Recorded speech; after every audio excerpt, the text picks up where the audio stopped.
Hola, buenos días. Hoy vamos a continuar con el estudio de la organización general de la célula eucariota. En clases anteriores estudiamos membrana plasmática y transporte, citosol y dentro del citosol, citoesqueleto y ribosoma. Continuaremos con el estudio de otros organoides. Como ser sistema de endomembranas, endosomas, lisosomas, mitocondrias y peroxisomas.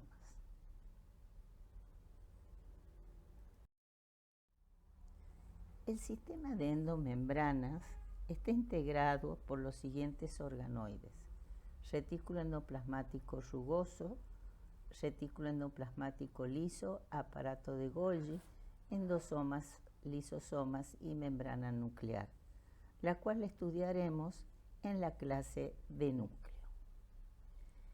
En realidad el sistema de endomembrana es uno de los más voluminosos y se distribuye por todo el citoplasma y está compuesto a su vez por varios subcompartimentos comunicados entre sí.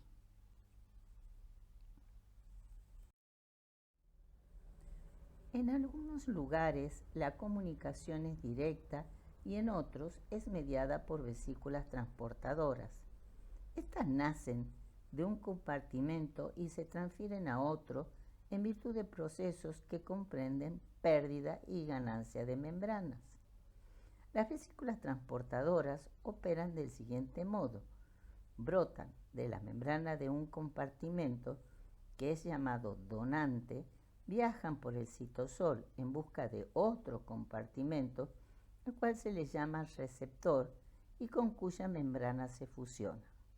Por consecuencia, una parte de la membrana y una parte del contenido del compartimento donante se transfieren respectivamente a la membrana y al interior del compartimento receptor. El compartimento donante de esta manera recupera la membrana perdida gracias a vesículas recicladoras. Este tipo de transporte se denomina transporte vesicular y es un proceso extraordinariamente complejo debido a su alto dinamismo junto a la gran variedad y cantidad de sustratos a transportar.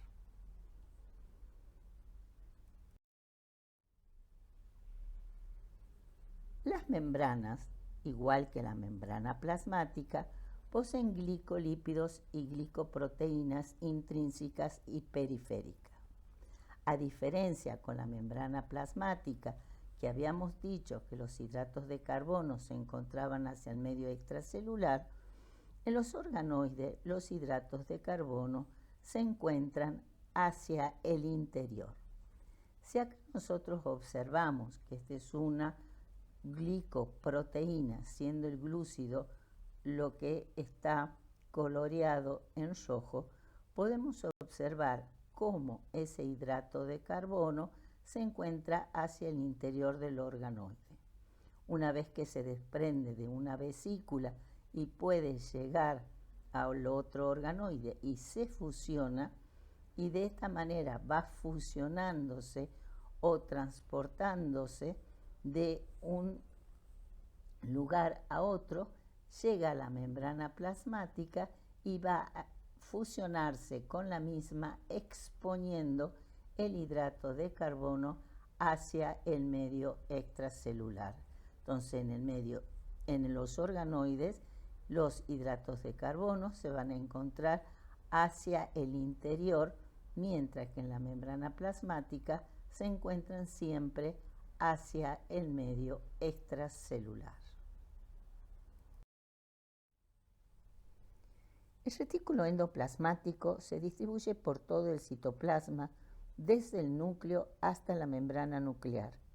Está compuesto por una red tridimensional de túbulos y sacos aplanados que están totalmente interconectados, De allí que posee una membrana continua y una sola cavidad. Obviamente que el citoesqueleto se encarga de mantener a sus componentes en posiciones más o menos fijas dentro del citoplasma. Este se clasifica en retículo endoplasmático liso y retículo endoplasmático rugoso de acuerdo a la ausencia o presencia de ribosomas.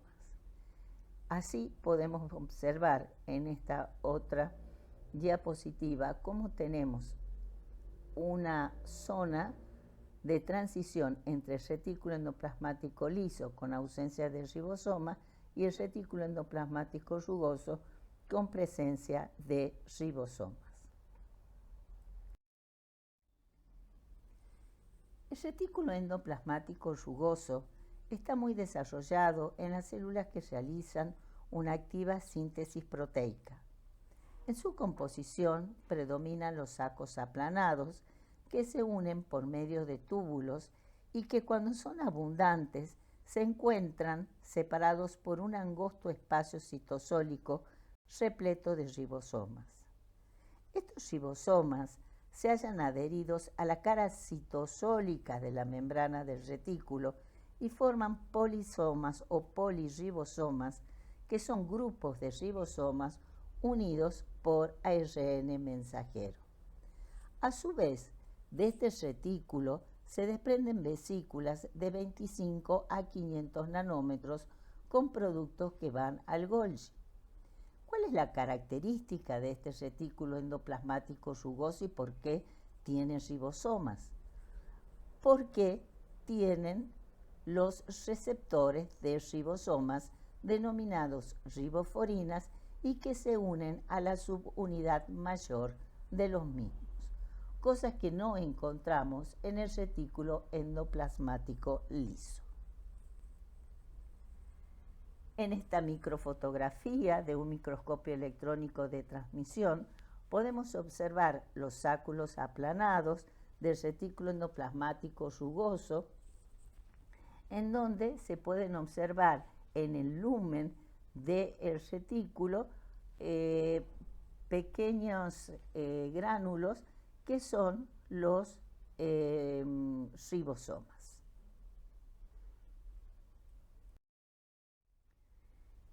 En clases anteriores ya habíamos empezado a ver el destino que tenían las proteínas que eran sintetizadas en las células.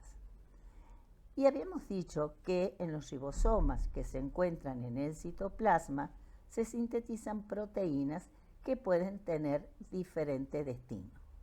Aquellos que no tienen un péptido señal, y recordemos que era un péptido señal, que es la secuencia de aminoácidos que determina selectivamente cómo se van a distribuir las proteínas en los diferentes compartimentos celulares, quedaban en el citoplasma. Pero aquellas que tenían péptido señal iban al núcleo, al peroxisoma, al retículo o a la mitocondria. Pero también, no solamente podían tener péptido señal, sino también señales de anclaje que les permitían anclarse o insertarse en membranas de aquellos organoides en donde tenían su destino. Bien, ahora vamos a ver en esta clase cuál es el destino de las proteínas que se sintetizan en el retículo endoplasmático rugoso. Vamos a ver que pueden ser proteínas residentes, es decir, propias para el retículo endoplasmático rugoso, o bien pueden ser proteínas destinadas a la membrana plasmática, a endosomas o lisosomas y vesículas de secreción.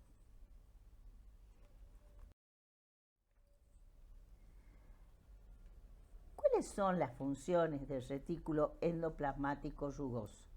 Obviamente, la primera es la síntesis de proteínas, que pueden ser proteínas integrales de la membrana plasmática, aquellas proteínas que van a ir al exterior celular, o proteínas que van a formar parte de endosomas y lisosomas, o proteínas que se van a sintetizar para el propio retículo endoplasmático que son denominadas proteínas residentes. Por lo tanto, si recién habíamos dicho que ese retículo está aumentado en células que tienen una activa síntesis proteica, entre algunos ejemplos podemos mencionar las células plasmáticas, las células pancreáticas y los hepatocitos. Empezaremos a ver la síntesis de proteínas en el retículo endoplasmático rugoso. Las proteínas destinadas al retículo endoplasmático rugoso empiezan a ser sintetizadas en ribosomas que se encuentran en el citosol. Estas, a medida que son sintetizadas, obviamente lo primero que debemos saber que se encuentra un péptido señal que le va a indicar hacia dónde tiene que dirigirse. Ese péptido señal, para evitar que la proteína siga sintetizándose en el citoplasma, es inmediatamente inhibido ¿por quién? Por una partícula de reconocimiento del péptido señal que se pega. Al pegarse a este péptido señal, la partícula de reconocimiento es llevado junto con el ribosoma hacia el retículo, en donde esta partícula se pega a su receptor. Esto permite que el ribosoma se pegue a su receptor y que empiece a abrirse un translocón. ¿Qué era un translocón? Un translocón es una proteína, ¿se acuerdan de transmembrana? ¿Cuándo se va a abrir este translocón? Cuando la partícula PRS se desprenda de su receptor. Esta unión de la partícula del PRS con su receptor requiere de energía dada por el GTP. Entonces, en el momento que la partícula se desprende de su receptor, la partícula queda libre en el citoplasma para ser reutilizada y el ribosoma se une a su receptor, se abre el translocón y la proteína empieza a ser sintetizada nuevamente. Como el péptido señal no forma parte de esta proteína, una enzima, la peptidasa, la corta de tal manera que la proteína sigue siendo sintetizada cayendo en el lumen del retículo endoplasmático rugoso. Una vez que la proteína finalizó su síntesis, obviamente el ribosoma separa sus dos subunidades, menor y mayor, y el translocón se cierra. Esta partícula de reconocimiento de péptido señal, tan importante porque evita que la proteína siga sintetizándose en el citoplasma, está formada por 6 proteínas, ya que es un complejo ribonúcleo-proteico en donde tenemos 1, 2, 3, 4, 5, 6 proteínas unidas a una molécula de ARN.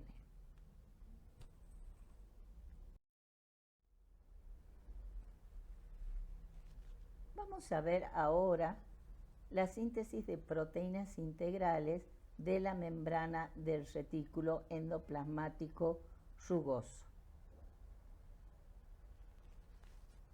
Para que las proteínas se inserten en la membrana del retículo, no solamente tienen que tener un péptido señal, sino también que tienen que tener una señal adicional que es un péptido de anclaje.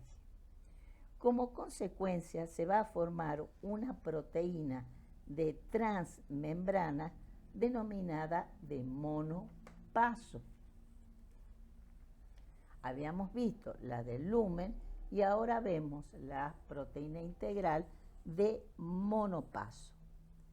Pero también vamos a ver que hay proteínas integrales del retículo que no solamente son de monopaso, sino que pueden ser de bipaso o multipaso.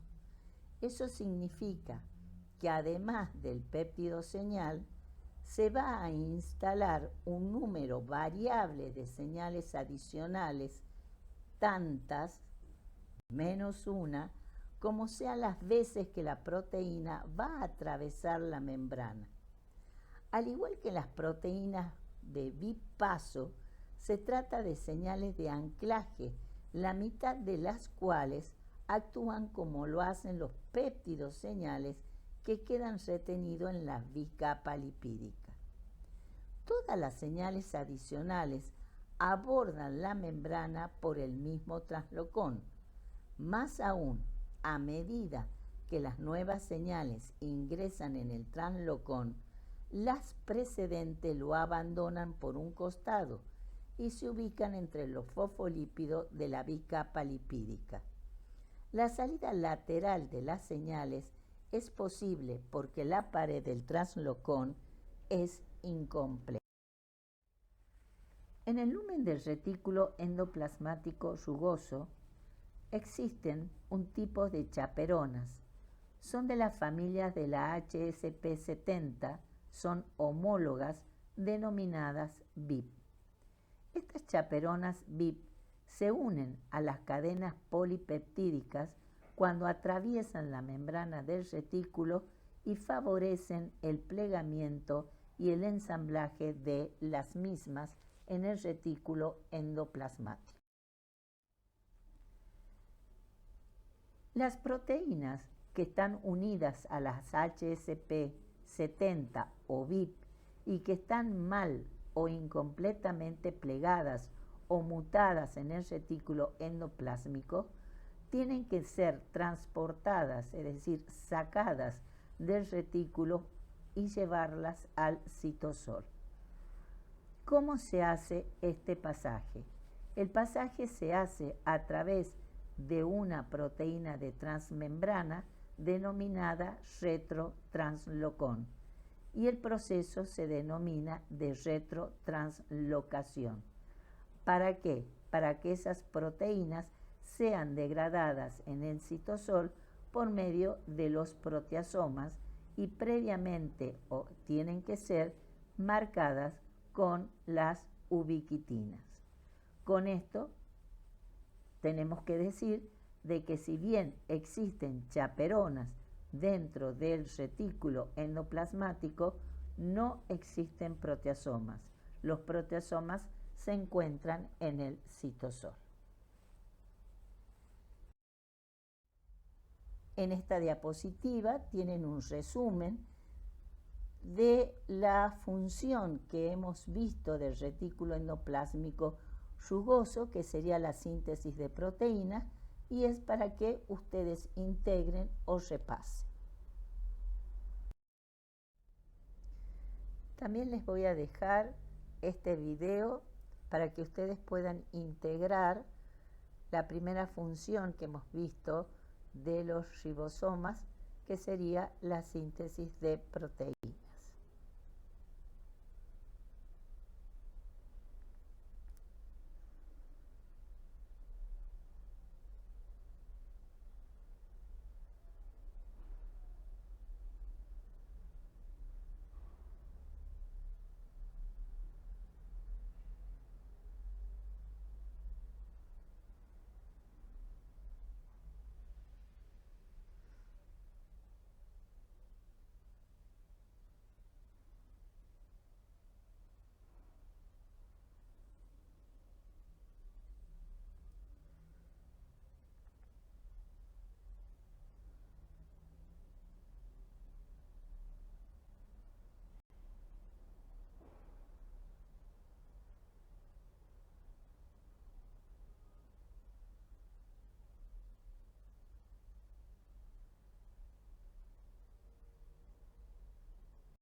Vamos a ver ahora otra de las funciones del retículo endoplasmático rugoso, que es la glucosilación de proteínas. La síntesis y el procesamiento de los oligosacáridos ligado a proteínas comienza en el retículo endoplasmático rugoso y termina en el complejo de Golgi. Esto se debe a que en las membranas del retículo endoplasmático rugoso existe un lípido especial denominado el dolicol fosfato. El dolicol fosfato es un lípido especial que atraviesa la membrana del retículo 3 veces. Sobre él se le van a ir adosando los oligosacáridos que luego serán transferidos a la proteína para formar una glicoproteína. ¿Dónde se va a transferir esos oligosacáridos? Cuando la proteína está siendo sintetizada, en una zona en donde tenemos un aminoácido que se denomina asparagina y luego tenemos otro aminoácido que puede ser cualquiera, pero al lado de ese cualquiera que sería una X tenemos una ceronina o treonina, van a actuar las glicosiltransferasas transfiriendo la cadena de oligosacáridos a la asparagina. Mientras tanto, la proteína sigue siendo sintetizada, la cadena de oligosacáridos ya se pegó a la asparagina y el dolicol fosfato queda libre. De tal manera que cuando la proteína termina de ser sintetizada, ya es una glicoproteína, dejando en libertad al dolicol fosfato para que se inicie nuevamente el proceso de glicosilación. Acá tenemos una cadena de oligosacárido, la cual puede ser modificada, obviamente, ya sea en retículo o en el complejo de Golgi. Ahora vamos a estudiar el retículo endoplasmático liso. Este carece de ribosomas adheridos, ya que no contiene el receptor de los ribosomas. Está formado por túbulos finos interconectados y tenemos una zona de continuidad con el retículo endoplasmático rugoso.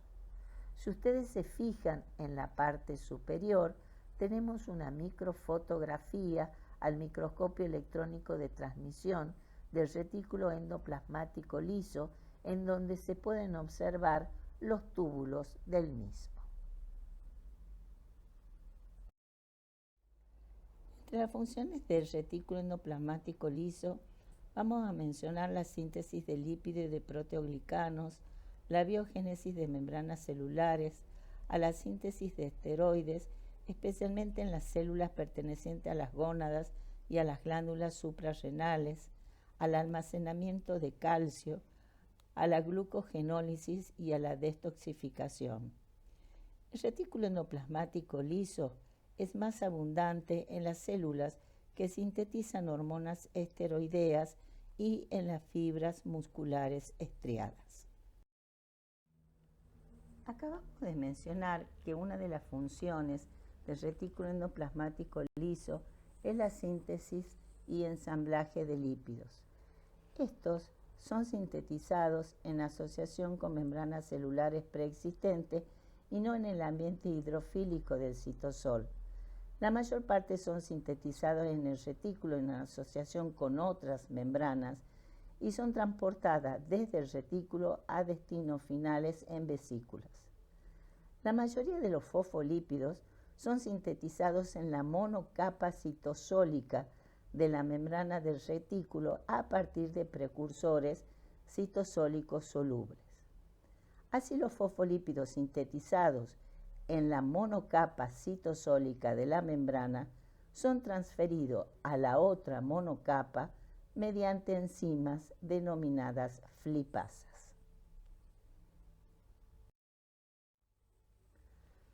Cuando vimos membrana, habíamos mencionado de que habían fosfolípidos que se encontraban en mayor concentración hacia el medio extracelular que hacia el citosol, como la esfingomielina y la fosfatidilcolina, y otros que se encontraban en mayor concentración hacia el medio citosólico, como la fosfatidilcerina, fosfatidilinositol, fosfatidiletanolamina.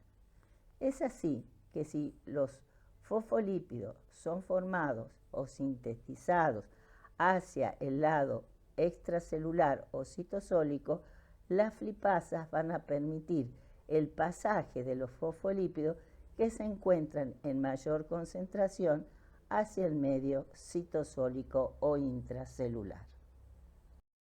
Acabamos de decir que en realidad las membranas no es que se van a formar en forma aislada, sino que tanto las proteínas como los lípidos se van integrando a las membranas ya preexistentes. De allí que la célula va a producir membranas nuevas de modo permanente, es decir, va a ir incorporando proteínas, lípidos en membranas ya formadas. ¿Por qué? Porque debe cubrir demandas funcionales, deben reemplazar a las desaparecidas por envejecimiento o duplicar antes de la mitosis y posibilitar el desarrollo de partes del cuerpo celular.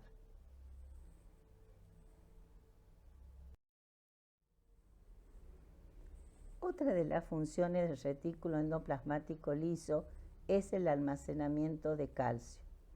Ustedes recuerdan cuando vimos transporte de membrana que yo les dije que la concentración de calcio en el citosol debe mantenerse baja, mientras que la concentración de calcio en el medio extracelular debe ser elevada. Para poder sacar el calcio de la célula existen dos bombas, una en la membrana del retículo endoplasmático liso y otra en la membrana plasmática. De esta manera se bombea el calcio hacia el exterior y la otra va a bombear hacia el lumen del retículo endoplasmático liso. Si bien existen otros mecanismos secundarios como el intercambio entre el sodio y el calcio, la entrada de calcio a otros organoides y otros mecanismos como los canales de calcio. Esto debe funcionar de tal manera de mantener la concentración adecuada de calcio para que la célula no entre en apoptosis celular. Otra de las funciones es de participar en la glucogenólisis. La glucogenólisis es el desdoblamiento de glucógeno en glucosa para que la misma pueda salir a sangre.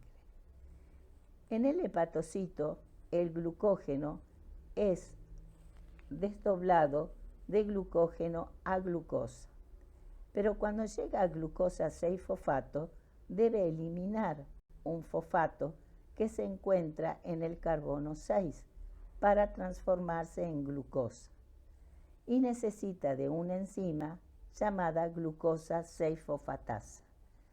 Esa enzima se encuentra en la membrana del retículo endoplasmático liso, de tal manera que la glucosa 6-fosfato puede perder su fósforo y transformarse en glucosa y la misma ser eliminada en sangre. Por lo tanto, interviene en el proceso de glucogenólisis por desfosforilación de la glucosa 6-fosfato.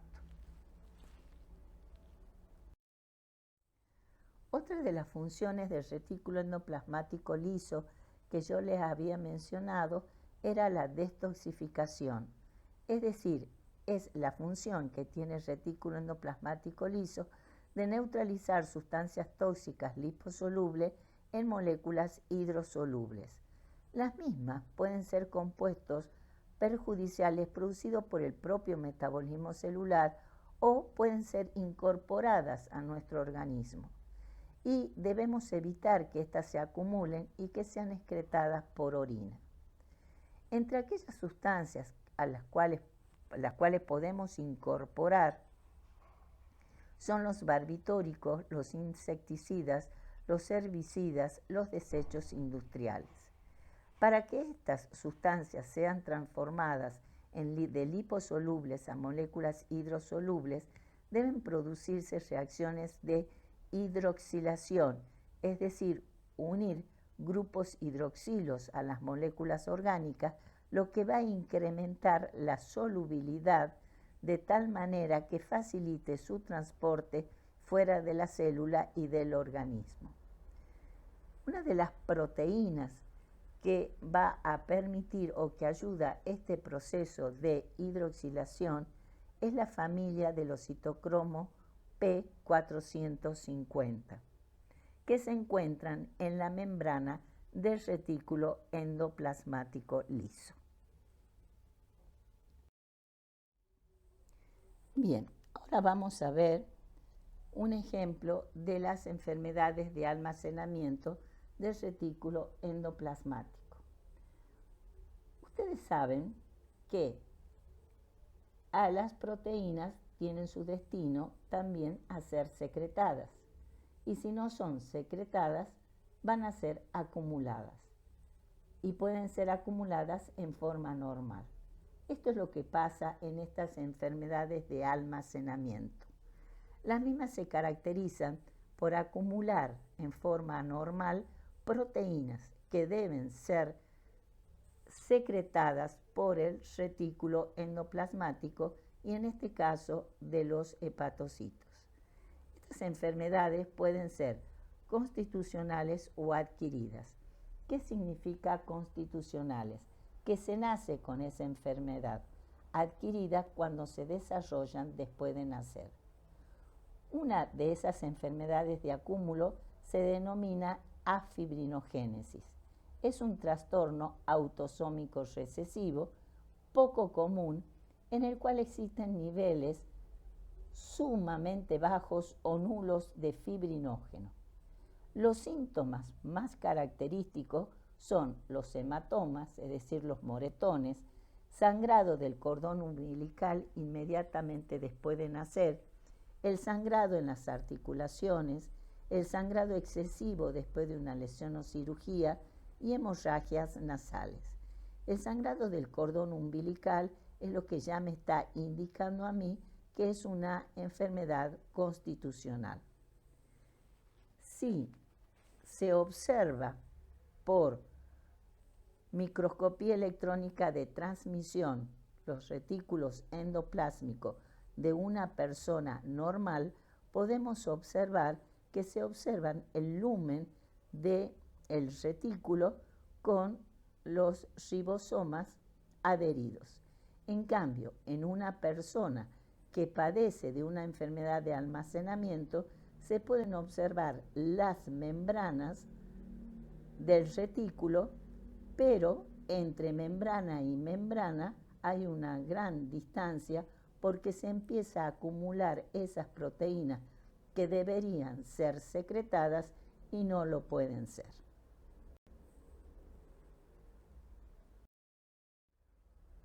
Ahora vamos a estudiar el complejo de Golgi. El complejo de Golgi muestra una polarización que se corresponde con su funcionamiento. Tiene una cara convexa, cis o de formación, que está orientada hacia los retículos, mientras que la cara cóncava, trans o de maduración está orientada hacia la membrana plasmática.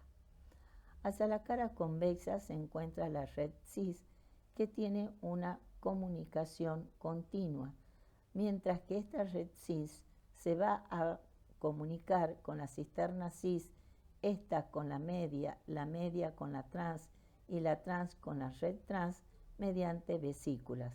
La red trans también tiene una comunicación continua. Desde acá van a salir vesículas que van a tener distintas funciones. Con este video les quiero mostrar cómo el complejo de Golgi es muy dinámico, es decir, a él llegan vesículas, estas vesículas pasan a las distintas cisternas hasta salir por la red trans, vesículas que van a tener van a cumplir diferentes funciones en la célula.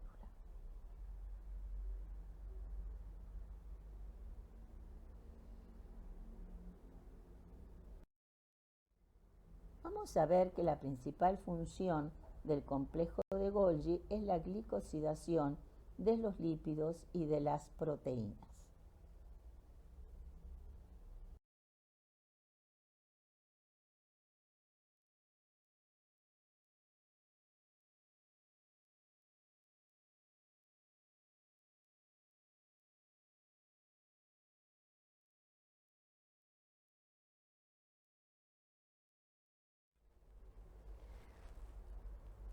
Para que el complejo de Golgi cumpla su principal función de glicosidación de lípidos y proteínas, tiene en sus membranas diferentes enzimas, como hidrolasas, entre ellas fosfatasas, proteasas y glucosidasas.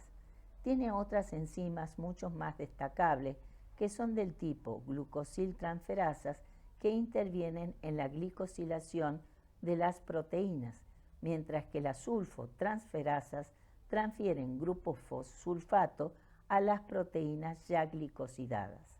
Así es que en el Golgi-6 vamos a tener la fosforilación de las proteínas, en el Golgi medio la incorporación de los residuos de azúcares y en el Golgi trans tenemos proteólisis o separación de lípido y proteína con la incorporación del resto de residuos de azúcares. Esto van a producir diferentes tipos de vesículas, algunas que van a tener o van a servir de secreción y va a ser eliminado su contenido por exocitosis. Otros van a formar vesículas que tienen funciones especiales y otros que van a formar vesículas que van a incorporarse para formar membranas celulares. Es así que la vía de tránsito desde el retículo al complejo de Golgi y hacia la membrana es la siguiente. Nosotros tenemos que en el retículo endoplasmático rugoso decíamos que se formaban las proteínas y en el liso venían los lípidos, las cuales van a pasar al complejo de Golgi y del complejo de Golgi van a salir las vesículas que van a tener diferentes destinos. Tenemos las vesículas de secreción, que ya vamos a ver cuántos tipos de secreción tenemos, y otras vesículas que van a incorporarse para formar la membrana plasmática. También tenemos otro tipo de vesículas especiales que van a llevar las enzimas que se van a incorporar a los endosomas tardíos para luego formar los lisosomas. Es así que tenemos dos vías de tránsito. La vía secretoria, que va desde el retículo endoplasmático al complejo de Golgi, a las vesículas secretoras para ir a membrana plasmática o del Golgi a membrana plasmática. Mientras que también tenemos una vía endocítica que viene desde la membrana plasmática hacia el endosoma para la formación posterior del lisosoma. Ahora vamos a estudiar el proceso de secreción celular. Ese proceso de secreción celular, que si bien se produce por un proceso de exocitosis, permite la descarga del contenido de las vesículas transportadoras en el medio extracelular. Esta puede ser constitutiva cuando las moléculas se secretan en forma automática conforme el complejo de Golgi emite las vesículas que las transportan. En cambio, la secreción regulada, las moléculas son retenidas en el citoplasma hasta la llegada de una sustancia inductora u otra señal que ordene su liberación. Esta secreción de moléculas por encargo supone que la célula las descarga súbitamente en el momento en que son demandadas. Las vesículas transportadoras que intervienen en las secreciones reguladas se denominan vesículas secretoras o gránulos de secreción. En este pequeño video podemos ver una secreción regulada. Se produce el estímulo y se produce la liberación del contenido de los gránulos.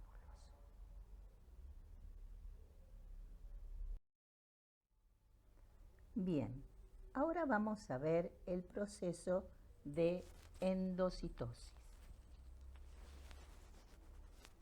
Cuando estudiamos membrana, dijimos que la misma tenía una permeabilidad selectiva, que entraban algunas partículas y otras no. Las macromoléculas entran mediante un mecanismo completamente distinto denominado endocitosis.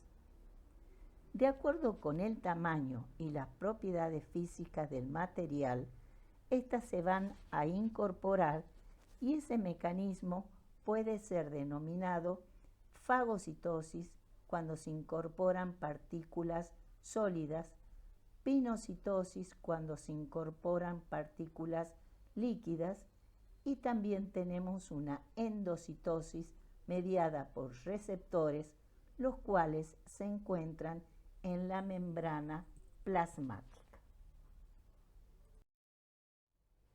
Bien, acabamos de ver endocitosis y exocitosis, que la vamos a continuar un poquito más tarde en la mitad de la clase.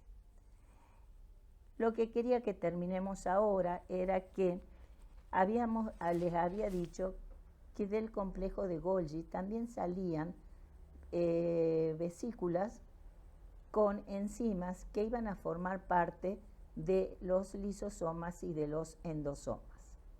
Bien, las enzimas que van a formar parte de esos endosomas y lisosomas, si bien entran las proteínas por el lado cis, esas proteínas en el momento que entran van a ser marcadas por una manosa 6-fosfato para saber que esas proteínas son las que van a formar parte del endosoma y posteriormente del lisosoma. Estas proteínas marcadas con la manosa 6-fosfato van por las distintas partes del complejo de Golgi hasta llegar a la zona trans. En la zona trans van a encontrar un receptor de la manosa 6-fosfato. Entonces, esta manosa 6-fosfato se va a pegar a ese receptor y van a formar un brote para luego formar una vesícula de secreción.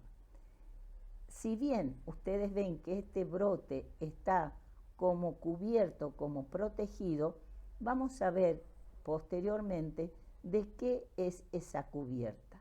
Por ahora lo que nos interesa es que la proteína que va a tener su destino en endosomas y lisosomas, que está unida a una manosa 6-fosfato y a un receptor, ¿qué le va a pasar?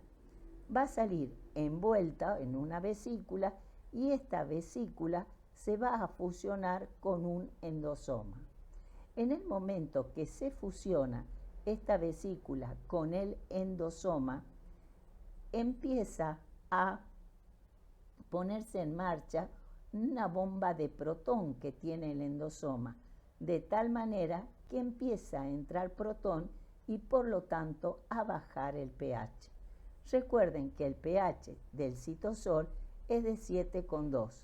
Al bajar al pH de 6 por la bomba de protón y al ser una bomba está usando ATP, hace que el receptor se separe de la manosa 6-fosfato y que se vuelva en una vesícula de reciclaje hacia el complejo de Golgi para poder ser reutilizado esos receptores. Mientras tanto, queda la proteína unida a la manosa 6-fosfato. A medida que baja el pH por el protón y por las enzimas que empieza a recibir del Golgi, se separa la proteína de la manosa 6-fosfato. El pH sigue bajando y la proteína destinada a los lisosomas tendrá o cumplirá su función de digestión en los mismos. Por lo tanto, tenemos que recordar que nunca se pierden receptores por un lado, sino que son reciclados, y por el otro lado, aquellas proteínas que van a formar parte de los lisosomas se van a marcar apenas entren en el complejo de Golgi mediante una manosa 6-fosfato. Bien.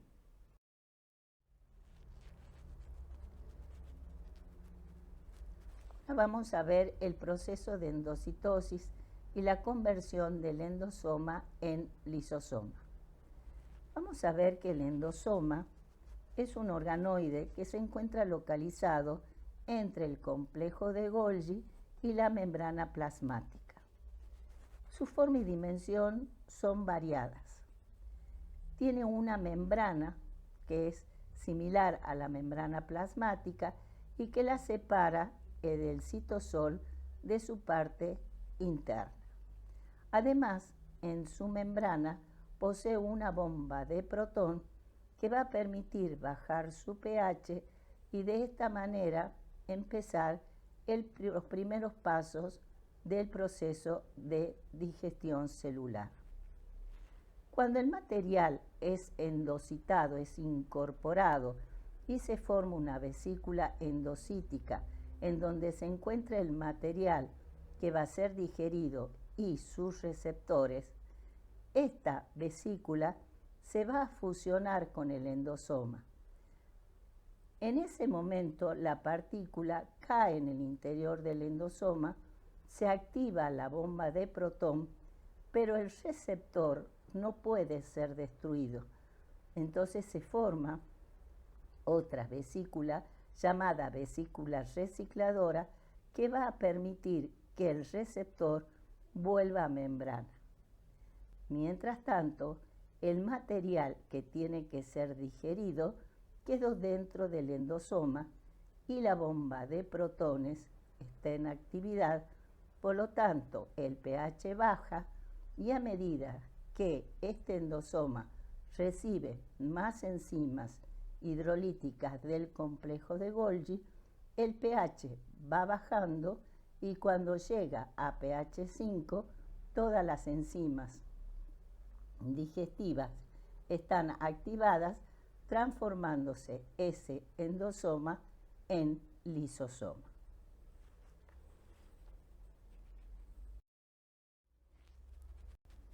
Ahora vamos a ver la dinámica morfofuncional de los endosomas primarios y secundarios durante la endocitosis.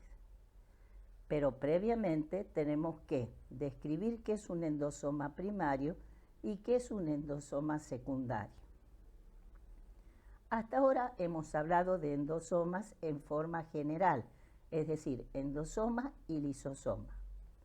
Ahora vamos a hablar de endosomas primarios o temprano y endosoma secundario o tardío. El endosoma primario es el que se encuentra cercano a la membrana plasmática, mientras que el endosoma secundario es el que se va a encontrar cercano al complejo de Golgi. El endosoma primario es aquel que va a recepcionar el material que entra por endocitosis. Una vez que recepciona ese material, ese endosoma va a empezar a bajar, o digamos, su pH, ya que se empieza a activar la bomba de protón, el receptor vuelve a la membrana y a medida de que el pH baja y este endosoma empieza a recibir enzimas hidrolíticas provenientes del complejo de Golgi, el endosoma primario se transforma en endosoma secundario. Este endosoma secundario sigue recibiendo enzimas hidrolíticas provenientes del complejo de Golgi, su bomba sigue funcionando de tal manera que el pH, que estaba igual a 6, baja a 5 y ese endosoma secundario se transforma en lisosoma. Los lisosomas son organoides polimórficos presentes en todas las células y son los responsables de digerir los materiales incorporados por endocitosis. Sus enzimas se activan a pH 5. Esa acidificación está dada por una bomba de protón que se encuentra en su membrana y que, al ser una bomba, necesita de ATP, el cual es desdoblado en ADP más fósforo inorgánico. Esta bomba es heredada de la membrana del endosoma secundario. Si nos fijamos, el pH de los lisosomas es un pH de 5, a diferencia del pH del citosol, que es de 7,2. Las enzimas que podemos encontrar en los lisosomas son muy variadas y son conocidas como hidrolasas ácidas. Entre ellas podemos encontrar las nucleasas, las proteasas, las glicosidasas, las lipasas, las fosfatasas, las sulfatasas y las fosfolipasas. La pregunta es ¿por qué un lisosoma no se va a digerir a sí mismo si tiene tan alto contenido de enzimas ácidas? Eso se debe a que las proteínas de la cara interna de la membrana lisosómica están altamente glicosidadas, los cuales les sirve de protección frente a sus propias enzimas y la acidez del medio. Es así que si se produce la ruptura de un lisosoma, esa acidez que tiene el lisosoma se va a neutralizar con el pH del citoplasma. Vamos a ver que una vez que actúan los lisosomas y que son llamados polimórficos, ¿por qué? Porque tienen cierta variedad enzimática, hay una cierta variedad de macromoléculas que digieren y muchas de ellas no son completamente digeridas. Entonces va a quedar lo que se denomina como cuerpo residual. El cuerpo residual es una estructura que, si bien está formada por sustancias que son endocitadas, no han terminado de digerirse. Y ese material puede quedar en el citoplasma, ser o no ser exocitado. Pero a su vez ese cuerpo residual puede ir transformándose con el tiempo en pigmentos de desgaste. ¿Por qué? Porque también son estructuras que están formadas por sustancias que no han sido digeridas, que no han sido expulsadas por exocitosis y que con el tiempo van a ir depositándose en el citosol y cada vez más. Entonces, nosotros podemos saber la edad de una célula por la cantidad de pigmentos de desgaste que se puedan encontrar. Cuanto mayor cantidad de pigmentos de desgaste encontramos en una célula, decimos que esa célula es más vieja. ¿Cuáles son las principales funciones de los lisosomas? La digestión intracelular, la renovación de células, como también actuar sobre el material extracelular. Vamos a empezar con el estudio de la digestión intracelular. La misma se realiza por endocitosis en procesos denominados fagocitosis, pinocitosis o una endocitosis mediada por receptores o regulada. La fagocitosis se produce cuando se ingieren partículas mayor de 250 nanómetros, entre ellas pueden ser bacterias, parásitos u otras células o partículas, y la van a realizar células especializadas. Mientras que la pinocitosis es cuando se ingiere partículas menor de 150 nanómetros, pero son líquidos y macromoléculas disueltas en ese líquido. Mientras que la endocitosis específica o regulada se hace siempre mediada por receptores. También la digestión intracelular puede ser un proceso de autofagia. Por lo tanto, ahora vamos a ver un pequeño video en donde podemos observar los distintos procesos, el de fagocitosis, pinocitosis y el de endocitosis específica o mediada por receptores. Y obviamente también vamos a ver cómo esas partículas que son digeridas pueden ser eliminadas por exocitosis. En el primer caso, lo que observamos es cuando una partícula mayor de 250 nanómetros es digerida o es englobada previamente por la célula, donde va a emitir unos pseudópodos y la partícula queda englobada para ser digerida en el interior de la célula.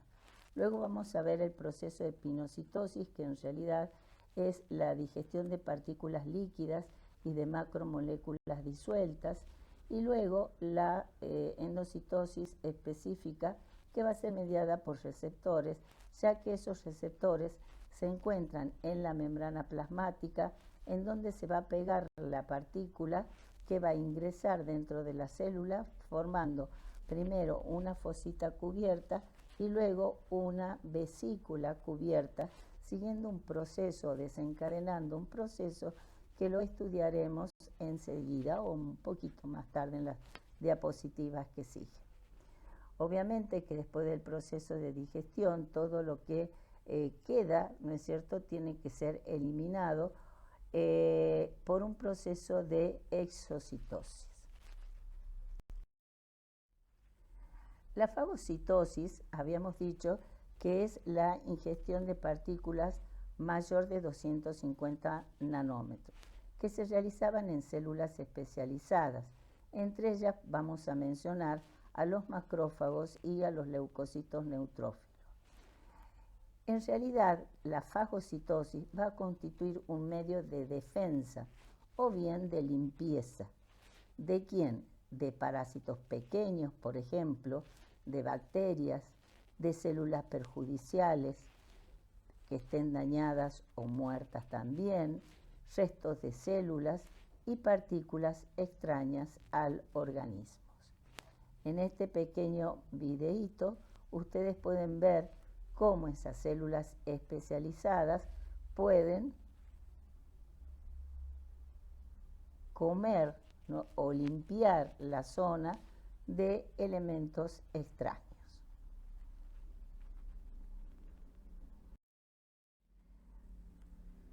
Antes de empezar a ver los distintos pasos de la fagocitosis, vamos a verla en forma general, es decir, vamos a resumir lo que es la dinámica morfofuncional de los endosomas durante la fagocitosis.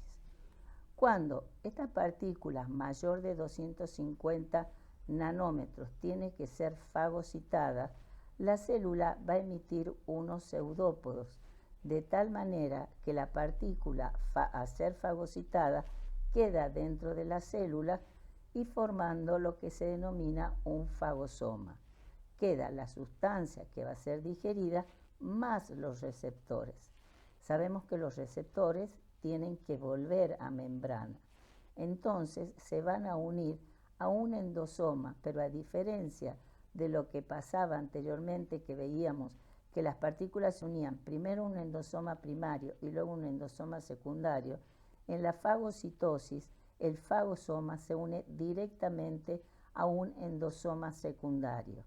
Inmediatamente empieza a recibir enzimas hidrolíticas provenientes del complejo de Golgi, lo que empieza a disminuir la acidez y hace que los receptores puedan volver a membrana, quedando solamente la partícula a ser digerida. Luego empieza a bajar cada vez más el pH y vamos a ver que esto empieza, obviamente a seguir recibiendo mayor cantidad de enzimas hidrolíticas provenientes de Golgi, y por la bomba de protones aumenta la cantidad de protones, disminuyendo la acidez, transformándose en un fagolisosoma y permitiendo la digestión de la partícula. Entonces ahora vamos a ver paso por paso cómo ocurren y cómo se denomina cada uno de ellos. Para que una partícula sea fagocitada, el primer paso que debe ocurrir es la opsonización. ¿Qué significa? Que ese patógeno o esa partícula que va a ser fagocitada debe ser enriquecida, es decir, cuando la célula quiere comer algo rico, como nos sucede a nosotros. Entonces, si esto es el patógeno, se le van a pegar unas sustancias que incrementan ese proceso de fagocitosis, que son denominadas opsoninas. ¿Para qué? Para producir el proceso de opsonización. Y una vez que esas opsoninas se han pegado al patógeno, esto va a permitir que se peguen al receptor de la membrana y van a empezar a producir ese proceso de reconocimiento, adherencia y de invaginación de la membrana. Es decir, que es un proceso celular que va a incrementar la eficiencia de la fagocitosis. ¿Por qué? Porque se realiza por medio de las opsoninas, es decir, lo van a volver más rica a la partícula que tiene que ser fagocitada. Entonces, la presencia de las opsoninas en la superficie del patógeno hace mucho más eficiente y más rápido el proceso de la fagocitosis, fomentando el reconocimiento y la destrucción del agente patógeno, aumentando también el número de microbios fagocitados. Es decir, si nosotros tenemos la bacteria y nosotros queremos que sea fagocitada y vamos a hacer el proceso de opsonización, ¿quién es el antígeno? El antígeno es la partícula que va a ser fagocitada. La hacemos reaccionar con anticuerpo. Esa reacción antígeno-anticuerpo hace que la hace más rica o hace que esa partícula se pegue a los receptores del macrófago y eso va a permitir aumentar el proceso de la fagocitosis. Una vez realizada la opsonización, se va a producir el reconocimiento y adherencia de esta partícula, produciéndose una invaginación y formándose el fagosoma. Este fagosoma, como ya hemos dicho, se va a fusionar con un endosoma secundario que va a permitir el reciclaje de los receptores. Entonces va a empezar a disminuir el pH por la bomba de hidrógeno y por las enzimas hidrolíticas que provienen del complejo de Golgi para formar un fagolisosoma. En el momento que se forma el fagolisosoma, veamos qué es lo que sucede. Una vez que se ha formado el fagolisosoma, se producen dos mecanismos. Un mecanismo dependiente de oxígeno y otro mecanismo independiente de oxígeno. El mecanismo dependiente de oxígeno produce lo que se llama un estallido respiratorio por un alto consumo de oxígeno por parte de las células para la formación de especies reactivas del oxígeno. ¿Cómo se lleva a cabo este proceso? Se produce o se inicia cuando la NAD-fosfato hidrógeno oxidasa cataliza la transferencia de un electrón desde el NAD-fosfato hidrógeno hacia el oxígeno con la formación de un radical superóxido. Este anión superóxido, radical superóxido, por la superóxido dismutasa, forma el agua oxigenada. Este va a ser la base para la formación de diferentes especies reactivas del oxígeno. Así tenemos que en los gránulos azurófilos de las células especializadas para la fagocitosis se encuentra una enzima, la mieloperoxidasa, que va a permitir que el agua oxigenada junto con el cloruro proveniente del líquido extracelular reaccionen y formen el ácido hipocloroso, que es un agente microbicida muy potente. Lo mismo vamos a ver que también van a formar agentes microbicidas el óxido nítrico, que es un gas, y el mismo se lo obtiene cuando la arginina reacciona con el oxígeno por medio de una oxígeno-nitrógeno sintetasa, que es una enzima, formando la citrulina más el óxido nítrico. También se van a producir otras especies reactivas del oxígeno, y eso es lo que va a llevar a ese estallido respiratorio y lo que va a permitir el sistema citotóxico para la degradación de los patógenos.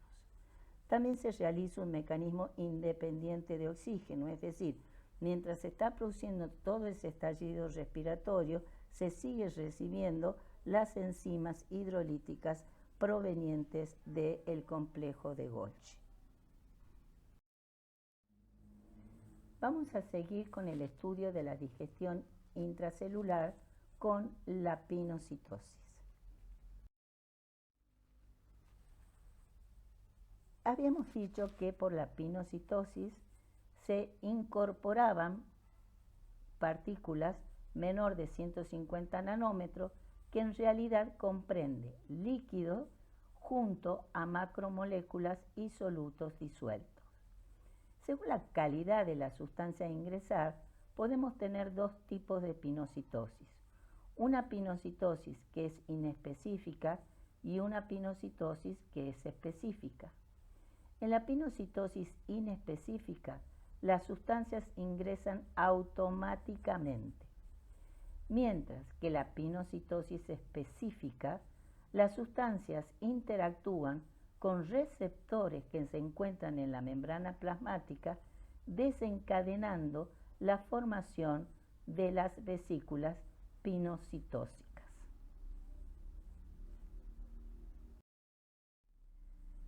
Vamos a continuar con la digestión intracelular y lo vamos a hacer con la endocitosis mediada por receptores.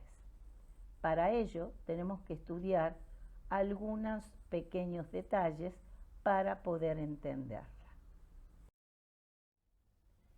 Ustedes recuerdan que al principio de la clase yo les había hablado del transporte vesicular, en donde una vesícula de transporte llevaba el material hacia la cisterna receptora y de esa cisterna receptora volvía una vesícula de reciclaje.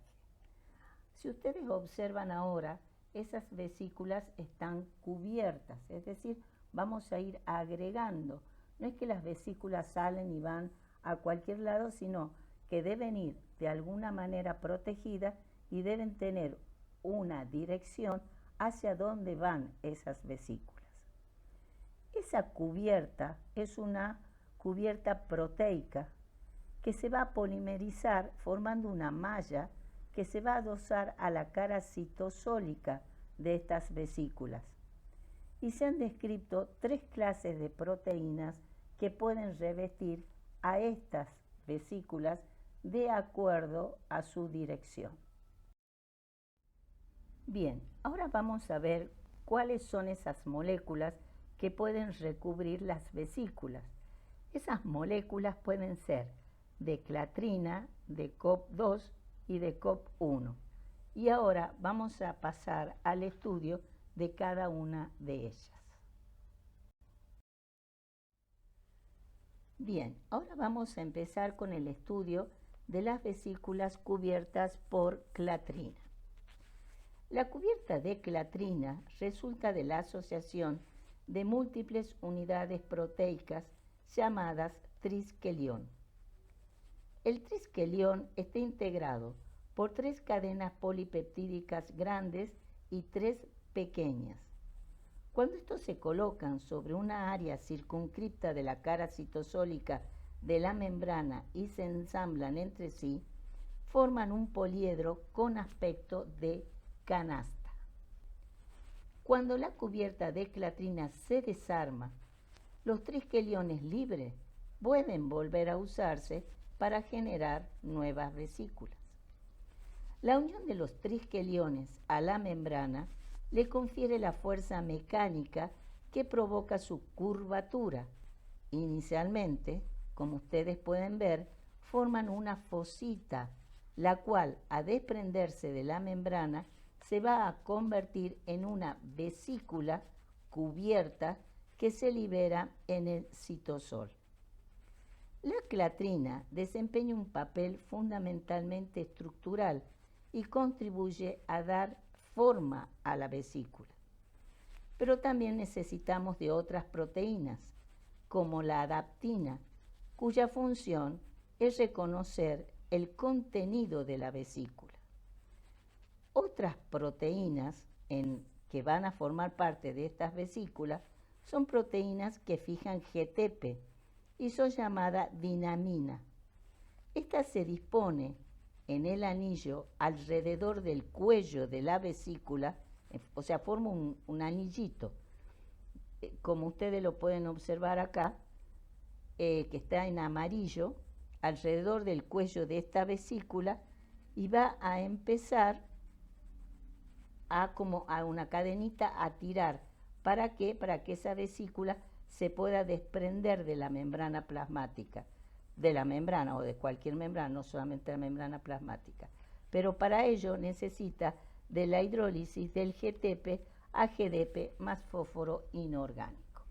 Si ustedes pueden observar en esta microfotografía al microscopio electrónico de transmisión, cómo primero se forma la fosita, se va haciendo cada vez más grande la fosita hasta formar las vesículas cubiertas y que son liberadas al citosol. Luego vamos a tener las vesículas revestidas por COP. Hemos dicho que pueden ser la COP1 y COP2, pero básicamente están formados por unas proteínas denominadas coatómeros que van a revestir todo alrededor de estas vesículas, pero también necesitan de un factor de ribosilación del ADP, que es conocida como proteínas ARF, es decir, que va a permitir que el GTP se transforme en GDP y de esta manera también van a salir las vesículas cubiertas al citoplasma, como lo hacían con las vesículas que estaban cubiertas por la clatrina. Vamos a continuar con el transporte vesicular, teniendo claro que todos los organoides celulares están conectados mediante este tipo de transporte. Acabamos de estudiar que las vesículas pueden estar cubiertas por clatrina o por COP1 o por COP2. Ahora vamos a ver qué destino tienen estas vesículas que están cubiertas con diferentes proteínas. Las vesículas cubiertas con clatrina son responsables del transporte post-Golgi, que significa cubren aquellas vesículas que surgen de la membrana plasmática durante la endocitosis, también las que se forman en la cara de salida del complejo de Golgi y se dirigen a los endosomas y a la membrana plasmática durante la secreción regulada. En azul, la cubierta de COP2 genera vesículas que se forman en el retículo endoplásmico y se dirigen a la cara de entrada del complejo de Golgi. Mientras que en rojo, la cubierta COP1 genera vesículas responsables del transporte retrógrado intra-Golgi y Golgi retículo, es decir, dentro del Golgi hacia de la zona trans a la zona cis y del Golgi al retículo. También no solamente estas vesículas van a tener una cubierta, sino que tiene que haber un reconocimiento y una fusión de estas vesículas. Por lo tanto, las vesículas que se van a formar en el brote de la membrana del organoide donante van a llevar en su membrana lo que se conoce como el SNARB, que va a permitir encontrar a un receptor, que es donde se va a fusionar esa vesícula. La vesícula que se desprende y va recubierta va a viajar, ayudada por los microtúbulos, hacia el organoide receptor. ¿Y qué le va a pasar? Se va a desprender de su cubierta y cuando llegue al órgano receptor va a encontrar otras moléculas de SNARB, pero es la T, la target, que es el receptor. Entonces se va a unir la B con la T. Por lo tanto, podemos decir que no solamente es la formación de una vesícula y que va a viajar de la zona dadora a la receptora, sino que tiene que tener una determinada cubierta, como también así tienen que llevar receptores. El receptor, va a recibir al que lleve el SNARB o vesicular. Por lo tanto, el transporte y fusión de las vesículas es crítico para una gran variedad de procesos fisiológicos. Sin esta organización exquisita y precisa, la célula sería incapaz de mantener sus funciones. Bien, como ya hemos estudiado todo el tránsito vesicular, vamos a ver endocitosis específica mediada por receptores o regulada. En realidad, la endocitosis mediada por receptor es un mecanismo de incorporación de moléculas específicas reconocida por receptores de la membrana plasmática. Un ejemplo muy llamativo es la captación del colesterol por parte de las células, el cual se transporta en la sangre unido a proteínas como por ejemplo las lipoproteínas de baja densidad o LDL o ApoLDL. En virtud de que son moléculas muy hidrofóbicas, el colesterol y sus ésteres circulan por la sangre como lipoproteínas. El colesterol LDL es un compuesto lipoproteico originado en el retículo endoplasmático liso de los hepatocitos. El colesterol LDL ingresa en las células por endocitosis previa unión con receptores específicos situados en la membrana plasmática. Esta unión atrae a triskeliones libres en el citosol, los cuales se conectan con los receptores en el lado citosólico de la membrana y forman una cubierta de clatrina. Primero van a formar la fosita cubierta para formar luego la vesícula cubierta. Recuerdan qué es lo que hacía, en este caso de vuelta en amarillo, la adaptina. Entonces, repasemos hasta acá. Tenemos el receptor de LDL colesterol al cual se va a pegar la partícula LDL colesterol y la clatrina ha formado ya la fosita para luego formar la vesícula cubierta. La cubierta se va a desprender de la membrana de la vesícula apenas ésta se forma. En la luz vesicular, el colesterol LDL continúa unido a sus receptores.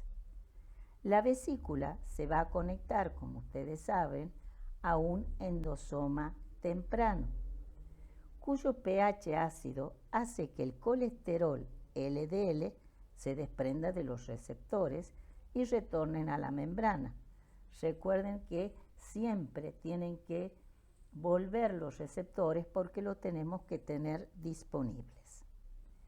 El colesterol LDL del endosoma primario continúa en el interior del endosoma secundario, que se convierte obviamente por el bajo pH y porque va recibiendo las enzimas del complejo de Golgi, y a medida que baja el pH, este se va a convertir en lisosoma.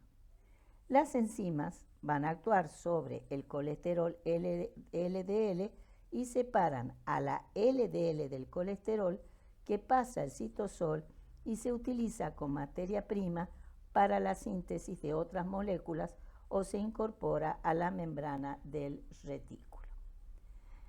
Hasta acá hemos visto todo este proceso. Entonces yo le voy a hacer una pregunta. Los receptores son proteínas, por lo tanto, tienen que ser codificadas por un gen. Si yo tengo un gen normal, el receptor LDL se va a encontrar en forma normal y se va a recepcionar a la partícula LDL. Entonces, ¿qué pasa cuando el sistema falla? Es decir, cuando, por ejemplo, el gen que me está codificando el receptor... A hipercolesterolemia familiar, ou HF, é uma doença genética caracterizada por níveis de LDL muito elevados e história familiar de aterosclerose precoce. Normalmente, os receptores de LDL nas células hepáticas ajudam a eliminar partículas de LDL da corrente sanguínea. A HF pode ser causada por alguma das mais de 1000 mutações específicas que afetam 3 genes conhecidos.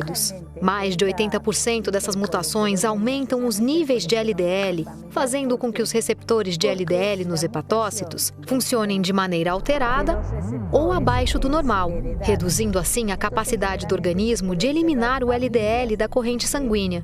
O resultado desses dois quadros é o aumento da concentração plasmática de partículas de LDL.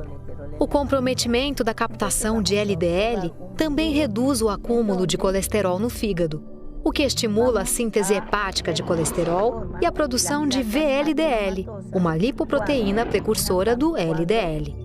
Esses defeitos encontrados na HF podem provocar aumento na concentração de partículas de LDL já nos estágios iniciais da vida. Com o tempo, a exposição contínua a altos níveis de LDL e o aumento do depósito de colesterol nas paredes das artérias aumentam o risco de aterosclerose e doença cardiovascular precoce associada com HF, fazendo com que a detecção precoce dessa doença genética seja de extrema importância. No va a reconocer la partícula, por lo tanto no va a entrar dentro de la célula y se van a mantener ese LDL colesterol fuera de la célula.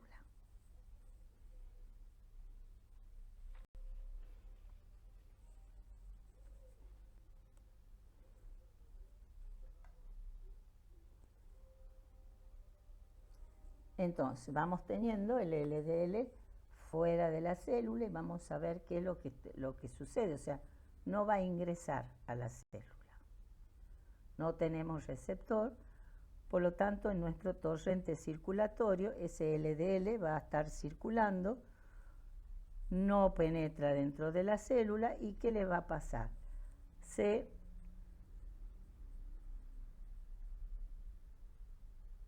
Va a ir acumulándose ese LDL colesterol porque no puede penetrar y con el tiempo van a formar unas placas, unos ateromas, de tal manera de que pueden producirse que la sangre no circule, o sea, pueden producir que la sangre no circule libremente.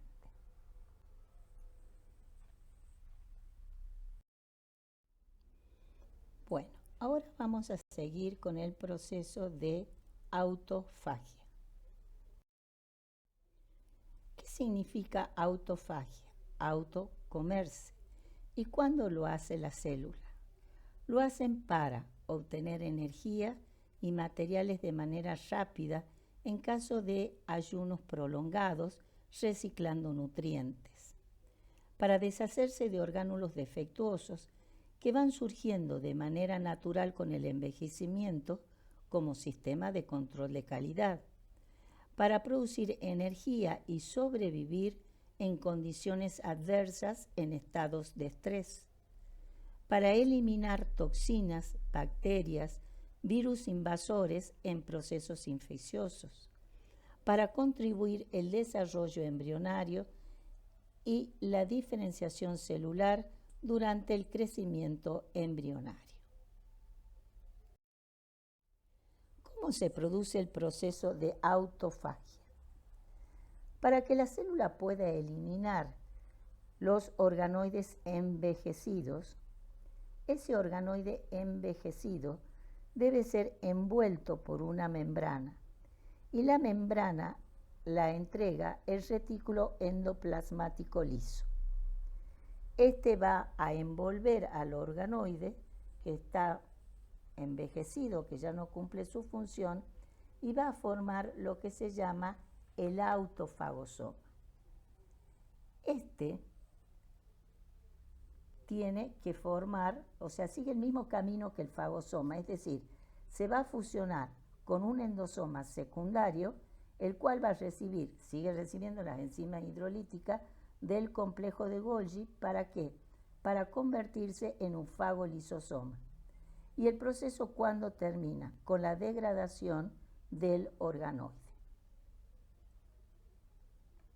Y de esta manera se produce ese proceso de autofagia. Muchas veces degradado y puede ser exocitado, lo que quedaría como residuo, y muchas veces forman los cuerpos residuales que luego se transforman como pigmentos de desgaste. Hasta acá y en clases anteriores habíamos visto que aquellas proteínas que ya habían cumplido su función o que estaban mal plegadas y que no podían ser renaturalizadas, debían ser marcadas por ubiquitinas para que puedan ser degradadas por los proteasomas del citoplasma. Pero la célula también cuenta con otros dispositivos por los cuales se pueden eliminar enzimas o, digamos, proteínas que ya no cumplen su función. Es así que los lisosomas pueden hacerlo y de esta manera van a incorporar proteínas citosólicas destinadas a desaparecer para digerirlas en su cavidad. Para ello deben contar con receptores membranosos específicos que reconocen a las proteínas y las mismas van a ingresar en el organoide por un translocón.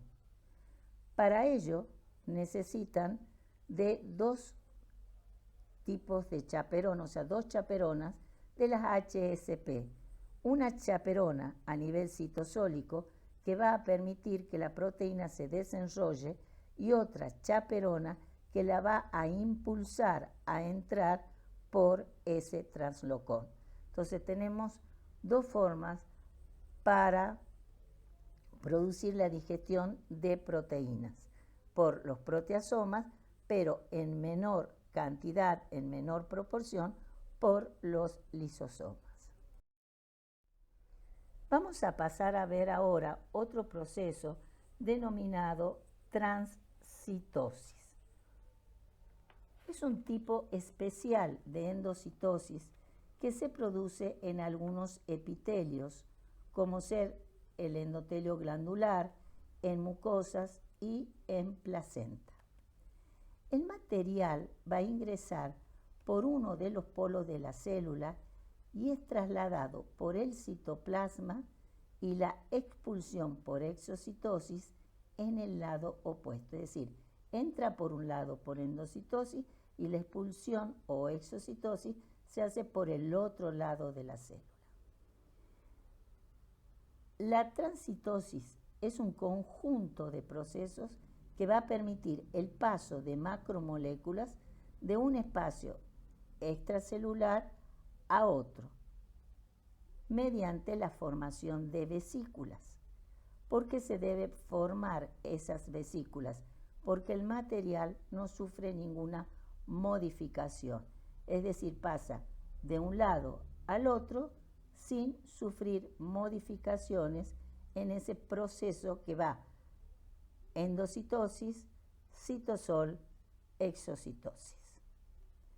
En este pequeño video ustedes pueden ver cómo la partícula es exocitada, luego endocitada, pero no sufre ninguna modificación en ese pasaje de un lado al otro.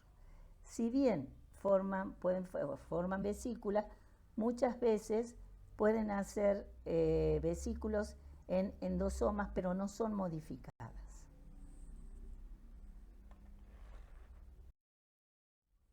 Bueno, ahora vamos a ver algunas enfermedades congénitas producidas por alteraciones lisosómicas. Así que tenemos diversas enfermedades congénitas, es decir, con las que se nacen, y que se producen por mutaciones de los genes que codifican enzimas lisosómicas. Así, por ejemplo, tenemos la enfermedad de Tay-Sachs, en donde se encuentra afectado el gen que codifica una enzima denominada la exosaminidasa. Por lo tanto, las células van a tener una gran cantidad de una molécula denominada gangliósido. La enfermedad de Gaucher, en donde el gen mutado es el que codifica a una enzima, la glucocerebrosidasa, y la de Niemann-Pick, en donde el gen mutado es una enzima que es la esfingomielinasa. Vamos a ver como ejemplo la enfermedad de Gaucher. La enfermedad de Gaucher es una rara enfermedad autosómica recesiva congénita y es producida por el déficit de una glucocerebrosidasa. ¿Qué hace la glucocerebrosidasa? Normalmente hace que el glucocerebrósido sea desdoblado en ceramida y glucosa. Al tener mutado el gen de la glucocerebrosidasa, este glucocerebrósido no puede ser desdoblado. Por lo tanto, se va a acumular como glucocerebrósido. Estos glucocerebrósidos son insolubles en los lisosomas de los macrófagos, en donde lo encontramos en mayor cantidad en vaso, hígado, huesos y médula ósea. Es donde se van a acumular en mayor cantidad los glucocerebrósidos y por lo tanto todos los signos y síntomas se van a corresponder a disfunciones de estos órganos.